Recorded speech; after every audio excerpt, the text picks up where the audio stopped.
Hello friends, welcome back to Story with Zoe. Today we start the episode 5th of the Our Office Love Story to continue. Ayesha ने अपने नए शहर बेंगलुरु में international firm का job शुरू कर दिया है। शुरुआत में सब कुछ परफेक्ट लगता है। कभी कभी कबीर वीडियो कॉल्स करता है, दोनों एक दूसरे के साथ अपने दिन की बातें शेयर करते हैं। लेकिन जैसे जैसे वर्कलोड बढ़ने लगता है, उनका वक्त कम होने लगता है। एक दिन आयशा थोड़ी फ्रस्ट्रेटेड कॉल करती है। कबीर, तुम हमेशा मीटिंग्स में बिजी होते हो, कभी फोन करना भी मुश्किल हो गया है क्या? कबीर सिग करता है। आयशा, ये प्रोजेक्ट क्रिटिकल फेज में है। मैं भी तुम्हारे साथ वक्त बिताना चाहता हूँ, पर हर वक्त फ्री नहीं हो पाता। दोनों के बीच टेंशन बढ़ने लगता है। लॉन्ग डिस्टेंस रिलेशनशिप का प्रेशर अब उन पे दिखने लगता है। छोटी मिसअंडरस्टैंडिंग्स को सॉल्व करना डिफिकल्ट होता है, क्योंकि कभी फोन बिजी होता है तो कभी मैसेजेस का रिप्लाई लेट होता है। एक वीकेंड पे आयशा ने बेंगलुरु से मुंबई आने का प्लान बनाया था, लेकिन लास्ट मोमेंट पे उसके ऑफिस का काम आ गया। कबीर ने अपना वीकेंड उसके साथ प्लान कर रखा था, और जब आयशा का मैसेज आया कि वो नहीं आ पाएगी तो कबीर इरिटेट हो गया। फोन कॉल पे दोनों के बीच आर्ग्यूमेंट होती है। कबीर, मैं हमेशा एडजस्ट करता हूं, पर तुम्हें एक वीकेंड भी फ्री नहीं मिलता। आयशा, मैं भी सैक्रिफाइस करती हूं। कबीर, यह जॉब भी इंपॉर्टेंट है। दोनों अपनी फ्रस्ट्रेशन में फोन रख देते हैं, और उस रात पहली बार दोनों एक दूसरे से बात किए बिना सो जाते हैं। कबीर को अगले कुछ दिन गिल्ट महसूस होता है। रियलाइज होता है कि रिलेशनशिप सिर्फ ईगो या एक्सपेक्टेशंस से नहीं चलती। प्यार में कभी कभी पेशेंस और अंडरस्टैंडिंग जरूरी होती है। एक रात वो आयशा को सरप्राइज देने का प्लान बनाता है।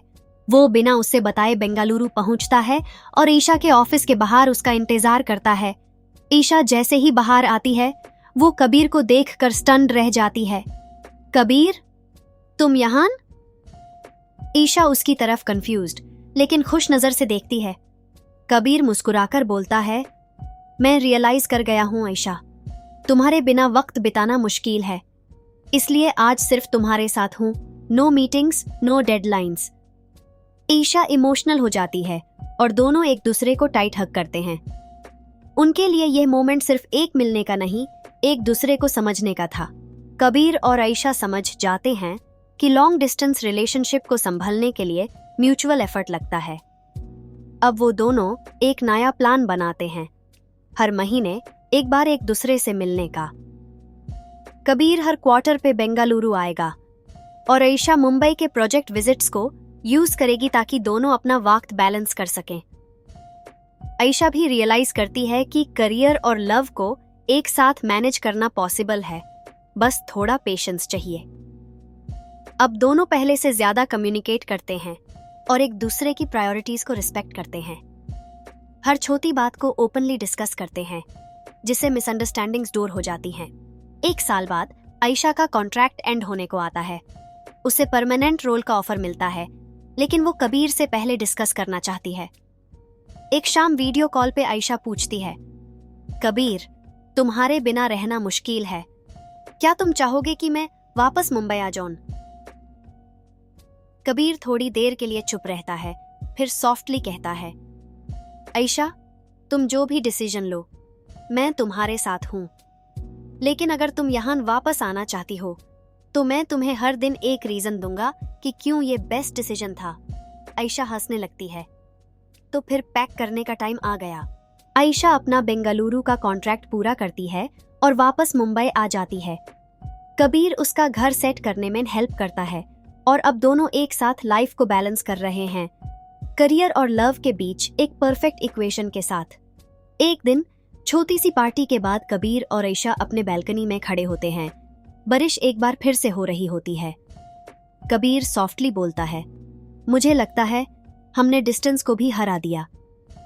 आयशा उसकी तरफ देखती है और कहती है, डिस्टेंस कभी प्रॉब्लम नहीं था, हम दोनों थोड़ा स्लो लर्नर्स थे।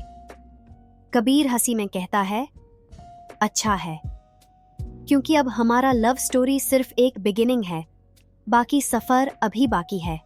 बारिश में भीगते हुए कबीर और आयशा एक दूसरे का हाथ थामते हैं, जैसे यह मोमेंट सिर्फ उनका हो। उन्होंने एक प्रॉमिस किया था, हर स्ट्रगल के बाद एक दूसरे के साथ रहने का, और अब वो प्रॉमिस पूरा हो चुका था। ये कहानी दिखाती है कि प्यार सिर्फ रोमांस नहीं, अंडरस्टैंडिंग और कॉम्प्रोमाइजेस का एक जर्नी है। कबीर और आयशा ने डिस्टेंस को एक ऑब्स्टिकल नहीं, बल्कि अपने रिश्ते को मजबूत करने का जरिया बनाया। क्या आपको यह लॉन्ग डिस्टेंस एंगल और एंडिंग पसंद आई? अगर आप और कुछ डेप्थ या ट्विस्ट्स एक्सप्लोर करना चाहते हैं तो जरूर बताइए। To continue in next episode. Thank you for watching.